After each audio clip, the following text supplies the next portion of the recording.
ओम श्री राम लाल परब्रह्मणे नमः। महायोगेश्वर की महागाथा भाग 14। आनंद कंद श्री परम प्रभु भगवान श्री सिद्ध गुफा के अंदर समाधिस्थ हो गए और आनंद कंद श्री प्रभु जी के लाडले भक्तजनों ने श्री सिद्ध गुफा के द्वार पर ताला लगा दिया और परम पिता परमेश्वर श्री प्रभु जी की रखवाली करने लगे। लगभग अर्धरात्रि को आनंद कंद श्री परम प्रभु भगवान ने अणिमा सिद्धि के द्वारा अपने स्थूल शरीर को सूक्ष्म शरीर में परिवर्तित कर लिया और किसी छिद्र के माध्यम से गुफा के बाहर निकल आए।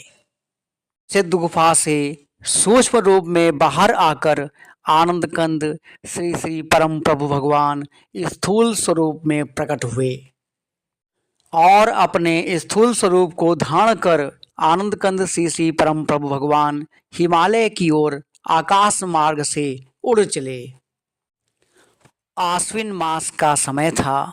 उस समय सूखा नाम का एक धीमर अपने खेत में हल जोत रहा था। जब उसकी दृष्टि आकाश की ओर उठी तो देखा आनंद कंद श्री प्रभु जी उड़ते हुए जा रहे हैं।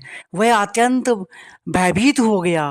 बाप रे, उड़ता हुआ आदमी, यह क्या भला है? अरे सूखा, डर मत, तू मुझे पहचान नहीं रहा? मैं तो गुफा वाला बाबा हूँ। सूक्ष्म रूप उड़े श्री प्रभु जी अणिमा सिद्ध परम दिखलाय।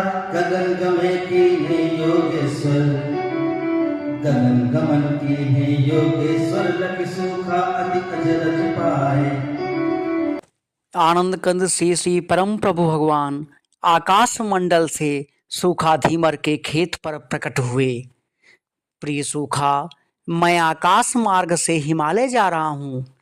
तुम गांव में जाकर यह बात किसी से नहीं कहना। जैसी आज्ञा करुणानिधान। कल्याण मस्तु चिरंजीव। अब हम चल रहे हैं। आश्चर्य है, आनंद कंद से श्री परम प्रभु भगवान किस प्रकार उड़ते हुए हिमालय के लिए जा रहे हैं। मुझे चलकर सबको बताना चाहिए। सूखा भागता हुआ समाई की ओर गया। सूखा ने आनंद कंद श्री परम प्रभु भगवान के हिमालय जाने की बात गांव के लोगों को बता दी और शीघ्र ही यह खबर पूरे गांव में फैल गई। आनंद कंद श्री परम प्रभु भगवान उड़कर हिमालय चले गए। मैंने अभी अभी उन्हें जाते देखा है।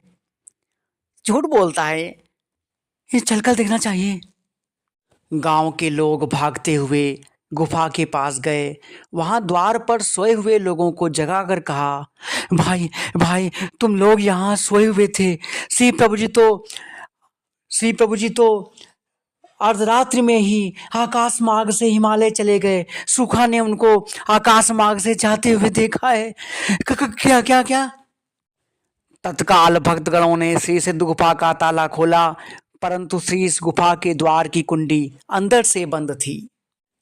काफी विचार करने के बाद गुफा की दीवार को तोड़ा गया और ज्वाला प्रसाद गुफा के अंदर घुसे। जब ज्वाला प्रसाद श्री सिद्ध गुफा के अंदर पहुंचे तो अरे, श्री प्रभु जी तो सचमुच चले गए। वहां तो केवल एक कमंडल और पुस्तक रखी है। ठाकुर ज्वाला प्रसाद ने गुफा से बाहर आकर सबको बताया, भैया, श्री प्रभु जी अपने विचारानुसार हिमालय चले गए हैं। हमारी तुम्हारी पाबंदियां व पहरेदारी उन पर किसी भी प्रकार से सफलीभूत न हो सकी। जैसे ही ज्वाला प्रसाद के मुख से यह समाचार सभी प्रेमियों ने सुना तो वे अत्यंत आत्मभाव से भर उठे। नाथ, अब हमें दीनों की तरह से छोड़कर चले गए। अब हम कहाँ जाएं? प्रभु, हम आपके बच्चे हैं, अनाथों की तरह मारे मारे फिरेंगे। हे नाथों के नाथ, अब आप ही अपने बच्चों को संभालो और जल्दी से हमें दर्श दिखाओ। सभी भक्त रो रो करके आर्त भाव से विलाप करने लगे।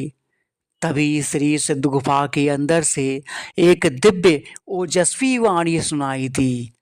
भाई, अरे अरे भाई, ये देखो गुफा से आवाज आ रही है। हाँ, ध्यान से सुनो। भाई, तुमने हमारे साथ हठ किया, इसलिए ऐसा हुआ। अब रो मत। लगभग 12 वर्ष बाद हम फिर आवेंगे। उस समय जो पहचान सकते हो तो पहचान लेना। इस ओजस्वी वाणी के बाद फिर कोई शब्द सुनाई ना दिया। आर्दित हृदय से सभी भक्तजन श्री प्रभु जी के गुणानुवाद करते हुए अपने अपने कार्यों में लग गए। पतंजलि योग दर्शन के विभूति पाद में एक सूत्र आता है, काय आकाश यो संबंध संयमात लघु तूल संपातते चा आकाश गमनम।